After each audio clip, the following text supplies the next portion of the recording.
Dear students, welcome in the brief course of the class 10. In the last video, we have seen competency or learning outcome statement 9, which is about how to learn new words, expressions, or enrich vocabulary through reading. In activity 1, म्हणजे आपण आधीच्या व्हिडिओमध्ये आपण नवीन शब्द किंवा आपले प्रयोग किंवा आपला शब्दसंग्रह रीडिंग मधून संपन्न किंवा समृद्ध कसा करावा हे शिकलो. Now let's see activity number 2. First we see here objectives. Which objectives are given here? Objectives म्हणजे काय? उद्दिष्टे. Number 1, to enable the students to learn new words and expressions. To enable म्हणजे काय? सक्षम करणे विद्यार्थ्यांना कशासाठी? To learn new words and expressions म्हणजे नवीन शब्द आणि वाक्यप्रयोग हे शिकण्यासाठी विद्यार्थ्यांना सक्षम करणे हे आपलं पहिलं उद्दिष्ट आहे. Now look at the second. To enable them to use expressions in different situations. म्हणजे त्यांना कशासाठी सक्षम करायचे आपल्याला? तर वाक्यप्रयोग जे आहेत ते वेगवेगळ्या परिस्थितीमध्ये, सिच्युएशनमध्ये त्यांना वापरता आले पाहिजेत यासाठी आपण त्यांना सक्षम करायचं आहे. Now third, to enable the student to gain fluency through words and expressions. आता या थर्ड नंबर मध्ये विद्यार्थ्यांना कशासाठी सक्षम करायचे? तर शब्दांच्या किंवा एक्सप्रेशन्सच्या माध्यमातून त्यांच्यामध्ये फ्लुएन्सी आली पाहिजे याच्यासाठी आपल्याला त्यांना सक्षम करायचे. To enable them to read the expressions and their proper use in daily life. आता इथे नंबर 4 काय दिलंय? त्यांना सक्षम करायचे कशासाठी?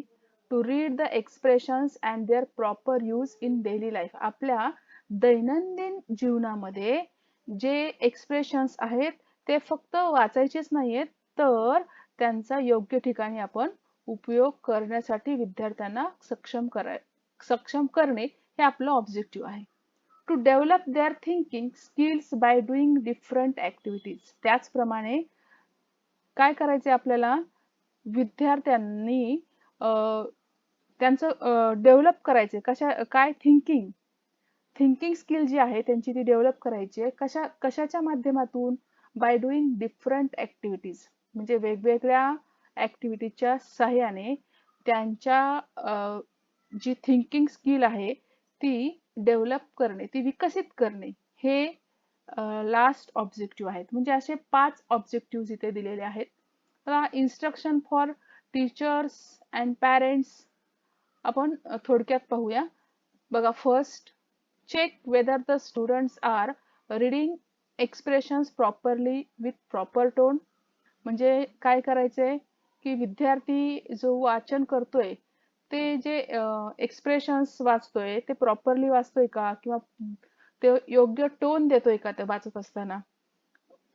Next, tell them to keep English dictionary while reading passage and doing activities. एखादी ऍक्टिव्हिटी करत असताना किंवा एखादा पॅसेज वाचत असताना त्यांना सोबत इंग्लिश डिक्शनरी ठेवण्यासाठी आपण त्यांना सांगायचंय, शिक्षकांनी सांगायचं किंवा पॅरेंट्सनी. Tell them to note down important information regarding the use of expressions.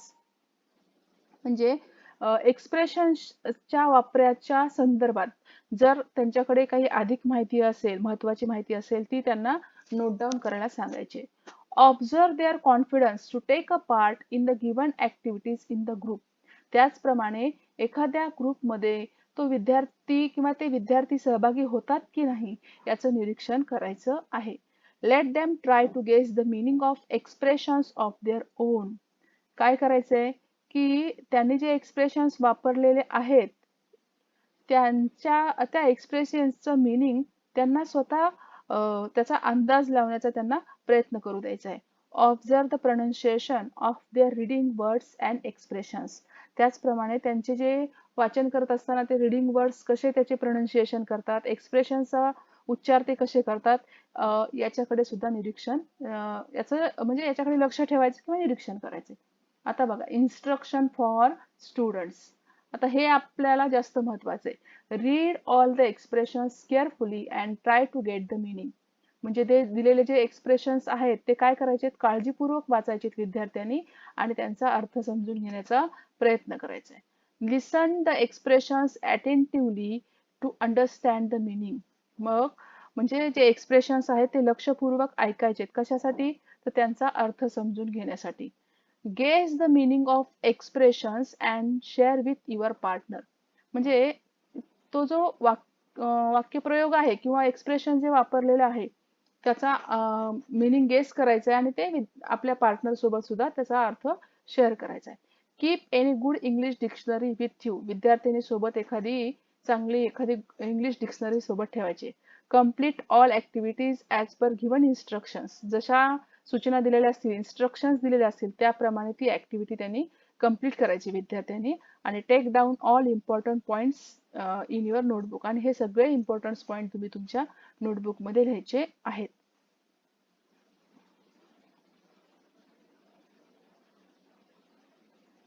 Now look at here, learning activity. Teacher asked to read the table of expressions carefully and try to understand it. आता नंतर आपल्याला इथे काय दिलाय, एक table दिलाय आणि त्याच्यात काही एक्सप्रेशन सांगितलेले आहेत आणि ते काळजीपूर्वक म्हणजे त्याचा अर्थ समजून घ्यायचा आहे आपल्याला. Then teacher read expressions with meanings and examples from the table. त्यानंतर टीचर काय करणार, ते एक्सप्रेशन्स वाचणार आहेत आणि त्यांचा अर्थ उदाहरणासहित त्या टेबलमध्ये दिलाय तो ते सांगणार आहेत. Teacher also explain the meaning of expressions. एक्सप्रेशन्सचा सुद्धा त्या अर्थ तिथे स्पष्ट करणार. Teacher takes an activity and also support all the student to complete it. म्हणजे सगळ्या विद्यार्थ्यांना ती ऍक्टिव्हिटी पूर्ण करण्यासाठी सपोर्ट करायचं आहे टीचरनी. त्यानंतर students follow all instruction and try to complete activity task. विद्यार्थी पूर्ण इन्स्ट्रक्शन फॉलो करून ती ऍक्टिव्हिटी कम्प्लीट करण्याचा प्रयत्न करणार आहेत. आता बघा, डेफिनेशन दिले एक्सप्रेशन्सची, त्यांनी डेफिनेशन इथे दिलेली आहे ती आपण सुरुवातीला समजून घेऊ. Definition: the act of expressing a particular word, phrase, a form of words, the manner or form in which a thing is expressed in words. म्हणजेच काय सांगितलंय, कृती आहे की एखादा शब्द, एखादी फ्रेज किंवा वेगळ्या पद्धतीने व्यक्त करणे तो शब्द, त्याला आपण काय म्हणायचं, थोडक्यात एक्सप्रेशन म्हणतो. Here are some examples to understand. बघा इथे एक्सप्रेशन दिलेले आहेत थोडक्यामध्ये आणि त्याचे एक्झाम्पल्स पण इथे दिलेले आहेत. मिनिंग पण दिलेलं आहे इथे बघा. फर्स्ट एक्सप्रेशन दिले बघा, as a result. What is the meaning of as a result? Consequently. As a result म्हणजे त्याचा आपण इथे बघा एक्झाम्पल त्यांनी आधी इथे काय दिले, my car was broken down as a result I was late for the meeting. म्हणजे माझी जी कार आहे ती तुटली आणि त्यामुळे मला त्याचा परिणाम म्हणून मला काय झालेलं आहे, तर मीटिंगला उशीर झालेला आहे. आता इथे ॲज अ रिझल्ट याचा अर्थ काय होतो, या एक्सप्रेशनचा अर्थ काय होतो, तर परिणाम. Then next, as far as, to the distance, extent. म्हणजे काय सांगितलं बघा, lunch is included as far as I know. म्हणजे थोडक्यामध्ये इथे अर्थ आहे जिथपर्यंत. ॲज फार ॲज म्हणजे जिथपर्यंत. याचा अर्थ कसा होतो बघा, lunch is included as far as, मला माहिती आहे तिथपर्यंत तरी सर्वांसाठी लंच आहे, असा त्याचा ह्या वाक्याचा अर्थ होतो. As well as, to, in addition to. As well as म्हणजे काय, सुद्धा किंवा तसेच असा अर्थ होतो. I was surprising that my parents were invited as well as all relatives. मला खूप आश्चर्य झालं होतं कारण माझ्या आई वडिलांना त्याचप्रमाणे माझ्या नातेवाईकांना सुद्धा तिथे निमंत्रित केलं होतं. आता इथे बघा, can't help be unable to stop doing something म्हणजे काय, तर काहीतरी करणे, याच्या be unable to stop doing something म्हणजे काहीतरी करत असण्यासाठी असमर्थ होणे, म्हणजे काही करू न शकणे, मदत न करू शकणे. I can't help lazy and laughing people every time म्हणजे मी जे आळशी लोक आहेत किंवा जे दुसऱ्यावरती हसतात अशा लोकांना प्रत्येक वेळेस काय करत नाही, मदत करत नाही. कांट वेट म्हणजे be very eager or excited about doing something. Can't wait म्हणजे वाट पाहू शकत नाही. We can't wait to go to Disneyland next Sunday. डिझनीलँडला नेक्स्ट संडेला जाण्यासाठी मी वाट पाहू शकत नाही. Next, just a minute in a short amount of time म्हणजे जस्ट अ मिनिट म्हणजे थोडक्यामध्ये आपण काय म्हणतो त्याला, की एका मिनिटामध्ये असं. I will be ready to leave in a just minute. मी एका मिनिटामध्ये जाण्यासाठी तयार होईल असा अर्थ आहे. जस्ट नाव, जस्ट नाव म्हणजे आत्ताच. A very short time ago I heard this news just night म्हणजे आत्ताच मी ती बातमी ऐकली होती. आता असे त्यांनी एक्झाम्पल्स दिलेले आहेत. आता मी तुम्हाला इथे सुरुवातीला हे जे as a result, as far as well as, can't help, can't wait, just a minute, just now हे जे एक्सप्रेशन दिलेत त्यांचे इथे म्हणजे सिंपल मराठीमध्ये तर त्यांचं मिनिंग दिलेलंच आहे आणि एक्झाम्पल पण दिलेले, पण याचे मी मराठीत अर्थ तुम्हाला एका म्हणजे तुम्हाला एका पेजवर दिलेले आहेत, ते तुम्ही तुमच्या वहीमध्ये लिहा. म्हणजे तुम्ही तुमच्या वहीमध्ये 4 कॉलम करा. ॲज अ म्हणजे सुरुवातीला एक्सप्रेशन्स इंग्लिशमध्ये दिले, त्यानंतर त्याचं सिंपल मिनिंग इंग्लिश मधलं लिहा, त्यानंतर मराठी मिनिंग लिहा आणि त्यानंतर एक्झाम्पल लिहा. असे 4 कॉलम्स करून तुम्ही तुमच्या नोटबुकमध्ये लिहा. बघा, एक्सप्रेशन्स आणि त्यांचे मराठीत अर्थ दिले तिथे मी. ॲज अ रिझल्ट म्हणजे परिणामी, ॲज फार ॲज म्हणजे जिथपर्यंत, ॲज वेल ॲज म्हणजे सुद्धा किंवा तसेच, कांट हेल्प म्हणजे मदत करू शकत नाही, कांट वेट म्हणजे वाट पाहू शकत नाही, जस्ट अ मिनिट म्हणजे 1 मिनिट थांब आणि जस्ट नाऊ म्हणजे आत्ता किंवा लगेच. Teacher takes an activity to understand the use of expressions in a sentence म्हणजे वाक्यामधले एक्सप्रेशन्स समजून घेण्यासाठी टीचर्स काही इथे ऍक्टिव्हिटी घेतात, ते आपण समजून घ्यायच्यात. बघा, activity 1, use the proper expressions from the table and complete the following sentences म्हणजे आपल्याला दिलेला आधीचा जो टेबल मी तुम्हाला दाखवला त्यामधले एक्सप्रेशन्स वापरून आपल्याला हे सेंटेन्सेस कम्प्लीट करायचे आहेत. किती टोटल इथे आपल्याला दिलेले एक्सप्रेशन्स आहेत? 7 आहेत. 7 एक्सप्रेशन्स वापरायचे आणि आपल्याला हे सेंटेन्सेस कम्प्लीट करायचे आहेत. आता बघा इथे, first, I am coming there, please wait for me. मी तिथे येणार आहे, इथे रिकामी जागा दिली आणि सांगितले please wait for me. Second बघा, माय टीचर गाईड्स मी, माझे टीचर्स मला मार्गदर्शन करतात किंवा माझी टीचर मार्गदर्शन करते आणि डॅश करून तिथे दिले motivate me to participate in the elocution competition म्हणजे वक्तृत्व स्पर्धेमध्ये ती भाग घेण्यासाठी तू सुद्धा मला प्रेरणा देते. नंबर 4 बघा, I dash dash you due to not supported others in their needy times म्हणजे मी तू म्हणजे जेव्हा आधार द्यायचा दुसऱ्याला त्या वेळेस तू गरजेच्या वेळेस आधार न दिल्यामुळे असा त्याचा अर्थ आहे आणि ते डॅश दिले म्हणजे ते वाक्य कंप्लीट करायचे. Number 4, he could not study on right way dash he failed in that exam म्हणजे त्यांनी चांगल्या पद्धतीने अभ्यास केलेला नव्हता आणि म्हणून इथे तुम्हाला एक्सप्रेशन लिहायचे, ही फेल्ड इन दॅट एक्झाम, तो त्या परीक्षेमध्ये नापास झाला. आता इथे बघा, complete the sentence by using proper expressions हे सुद्धा असेच 2 वाक्य वरचे जसे तुम्हाला फिलिंग द ब्लँक्स मध्ये दिलेले तसेच त्यांनी इथे दिलेले आहेत. आता इथे बघा काय सांगितलंय, the dash dash up to the next month म्हणजे the dash dash up to the next month, इथे फिलिंग द ब्लँक्स भरायचे. He left this hall dash dash. आता आपण हे सर्व जे आहेत वाक्य ते आन्सर सहित पाहूया आणि त्याचे अर्थ पण समजून घेऊया आणि एक्सप्रेशन्स तिथे कोणतं बरोबर आहे हे पण थोडक्यात चेक करून पाहूया. Let's see sentences and answers also. Number 1, I am coming there just now. Please wait for me. मी आत्ताच आलो आहे. थोड्या वेळ माझ्यासाठी वाट पहा. कृपया करून थोड्या वेळ माझी वाट पहा. नंबर 2, इथे जस्ट नाऊ आलोय. I am coming there just now. Number 2, my teacher guides me as well as motivates me to participate in elocution competition. म्हणजे माझ्या टीचरनी काय केलंय, मला गाईड तर केलेलंच आहे, परंतु इलोकेशन कॉम्पिटिशन मध्ये सहभाग घेण्यासाठी सुद्धा प्रेरित केलेलं आहे. म्हणजे सुद्धा किंवा तसेच असं आहे.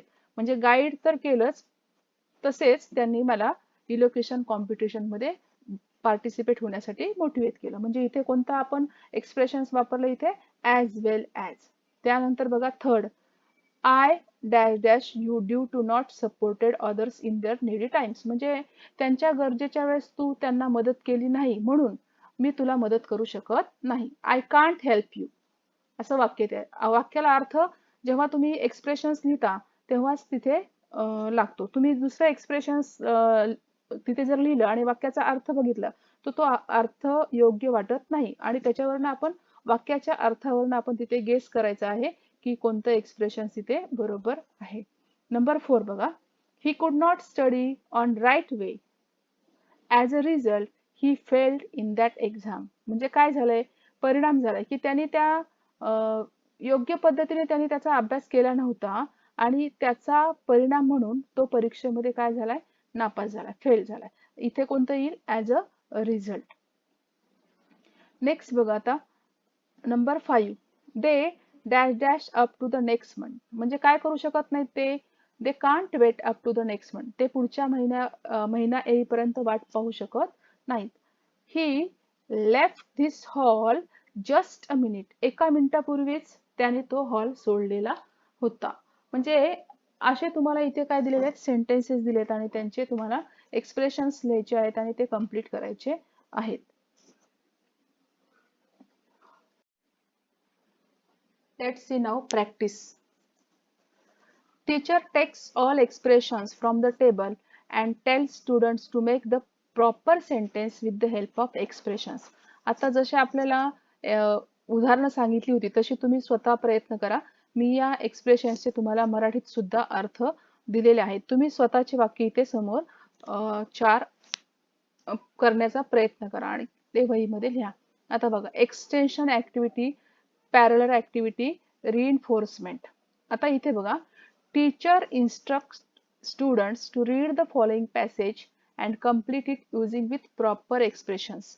आता त्याने काय सांगितलं, इथे आपल्याला जे 7 एक्सप्रेशन्स दिलेले होते तेच एक्सप्रेशन्स आपल्याला इथे वापरायचे आहेत आणि हा पूर्ण जो पॅसेज दिलेला आहे तो कम्प्लीट करायचा आहे. आता बघा, इथे हा पॅसेज समजून घेऊन तुम्ही जर एक्सप्रेशन्स त्याच्यामध्ये फिलअप केले तर त्याला अर्थ लागतो. तुम्ही त्यासाठी वाक्याचा अर्थ लक्षात घेऊन दिलेले एक्सप्रेशन्स तिथे योग्य आहे का, वाक्याचा अर्थ लागतोय का, हे त्याच्यासाठी पाहणं महत्वाचं आहे. बघा, once upon a time there were 2 friends in a well known company. म्हणजे कोणे एकेकाळी एका प्रसिद्ध अशा कंपनीमध्ये 2 मित्र होते. Both were workers dash dash union leaders. Union leaders म्हणजे ते दोघेही कामगार तर होतेच होते, परंतु तसेच ते कोण होते, युनियन लीडर्स होते. म्हणजे इथे काय येईल, ॲज वेल ॲज. म्हणजे ते वर्कर्स तर होतेच, तसेच ते युनियन लीडर्स पण होते. म्हणजे ॲज वेल ॲज. पुढे बघा, one day their manager call them to discuss on a topic. एके दिवशी त्यांना त्यांच्या मॅनेजरनी एका टॉपिकवर डिस्कस करण्यासाठी बोलावले. The the peon of that office went to them. तो जो प्यून होता तो त्या ऑफिस मधला त्यांच्याकडे गेला अँड गेव द मेसेज. त्याने त्याला निरोप दिला. But one of them was not present there. पण त्या दोघांपैकी एक तिथे उपस्थित नव्हता. Second one told him that second वर्डनी काय त्याला सांगितलं बघा, I cannot come with you. म्हणजे काय की कम विथ म्हणजे just now I cannot come with you, मी तुझ्यासोबत आता येऊ शकत नाही. Because ago dash dash ago my friend went to another section to bring needful material. Because आता पुढे काय लिहिता येईल तुम्हाला, just a minute ago. ago दिले बघा इथं, just a minute ago म्हणजे 1 मिनिटापूर्वीच माझा जो मित्र आहे तो कुठे गेलेला आहे, काही गरजेचे जे साहित्य आहे ते आणण्यासाठी दुसऱ्या सेक्शन मध्ये गेलेला होता. and dash dash I know he will come within an hour. आता इथे तुम्हाला एक्सप्रेशन्स घ्यायचे की इथे अंदाज लावायचा आहे तुम्हाला. As far as I know म्हणजे मला जिथपर्यंत माहिती आहे त्यानुसार तो 1 तासामध्ये परत येईल. मग इथे तुम्ही कोणतं एक्सप्रेशन घ्याल, as far as I know he will come within an hour. Peon told him that dash dash him for long time. आता इथे काय कराल, कांट वेट म्हणजे पिऊनने सांगितलं की मी खूप वेळ तुमची वाट पाहू शकत नाही. Peon told him that he can't wait for a long time and return to the office. आणि तो ऑफिसमध्ये परत गेला. And told what happen to the manager. आणि काय घडलं ते त्यांनी मॅनेजरला सांगितले. Manager irritated and told that. Manager खूप चिडले आणि त्यांनी सांगितलं he dash dash then now. आता काय इथे बघा, he can't help them now. आता त्यांना तो मॅनेजर सुद्धा मदत करू शकणार नाही. आणि याचाच रिझल्ट म्हणून काय झालं, he dismiss both friends from the company. त्या दोघांनाही मॅनेजरनी त्या कंपनीतून डिसमिस केलं. म्हणजे इथे त्याचा परिणाम म्हणून मग इथे ॲज अ रिझल्ट येईल. अशा प्रकारे आपण एक्सप्रेशन्स वापरून पॅसेज कंप्लीट केलेला आहे. तुम्हाला मी तो जो पॅसेज कंप्लीट केलेला आहे एक्सप्रेशन्स वापरून तो तुम्हाला आन्सर सहित एक त्याचा फोटो दाखवते. तर त्यानं हा पॅसेज तुम्ही एक्सप्रेशन्स लिहून कंप्लीट करून तुमच्या नोटबुकमध्ये लिहून ठेवा. आणि फक्त लिहिण्याचं काम करू नका, तर तो समजून घेऊन लिहा की एक्सप्रेशन्स वापरलेला तिथे अर्थ लागतोय का त्या वाक्यामध्ये, किंवा तुम्हाला तो समजलाय का, बरोबर वाटतोय का, असं समजून घ्या आणि नंतर तो तुम्ही पॅसेज तुमच्या नोटबुकमध्ये लिहा. तुम्ही याचा स्क्रीनशॉट काढून नंतर तुम्ही लिहू शकता. Let's see evaluation. Teacher will boost confidence by checking fluency in expressions as well. Vocabulary, confidence of making sentences with different expressions from the table. Uses of vocabulary from the dictionary and how to handle it. म्हणजे evaluation मध्ये हे थोडक्यात मुद्दे त्यांनी दिले की teacher will boost confidence म्हणजे काय करतील, तर मुलांचा काय करतील, कॉन्फिडन्स वाढवतील. कशातून, bye checking fluency in expressions as well as vocabulary. म्हणजे मुलं एक्सप्रेशनचा वापर किंवा vocabularyचा वापर कशा फ्लुएन्सलीने करतात हे चेक करून त्यांना काय करतील, आत्मविश्वास त्यांचा बूस्ट करतील. असं थोडक्यात दिलेलं आहे त्यांनी. Confidence of making sentence with different expressions from the table. Uses of vocabulary from the dictionary. म्हणजे डिक्शनरी मधून तुम्ही म्हणजे वेगवेगळे शब्द पाहू शकता, शब्दसंग्रह तुमचा वाढवण्यासाठी. आणि त्याच्यासाठी सुद्धा कॉन्फिडन्स तुम्हाला पाहिजे. कशी डिक्शनरी हाताळायची हे तुम्हाला कळायला पाहिजे. त्यानंतर बघा last, my take away today I have learn. मी आज काय शिकले किंवा शिकलो. About the expressions and it uses in the sentences. म्हणजे एक्सप्रेशन्स म्हणजे वाक्यप्रयोग आणि त्यांचे वाक्यामध्ये उपयोग हे शिकलो. त्यानंतर how to deal with expression and meanings म्हणजे एक्सप्रेशन्स आणि त्याचा अर्थ कसा हाताळायचा हे मी शिकलो. How to use dictionary while reading any topic म्हणजे एखादा टॉपिक वाचत असताना डिक्शनरी कशी हाताळायची, कशी वापरायची हे पण शिकलो. आणि how to make a little story or situation by filling with expressions म्हणजे एखादी गोष्ट दिलेली असेल किंवा एखादी सिच्युएशन, एखादा पॅसेज दिला असेल तर त्याच्यामध्ये एक्सप्रेशन्स कसे भरायचे हेही मी त्याच्यामधून शिकलो. अशा प्रकारे ही ऍक्टिव्हिटी आपण इथे कंप्लीट केलेली आहे.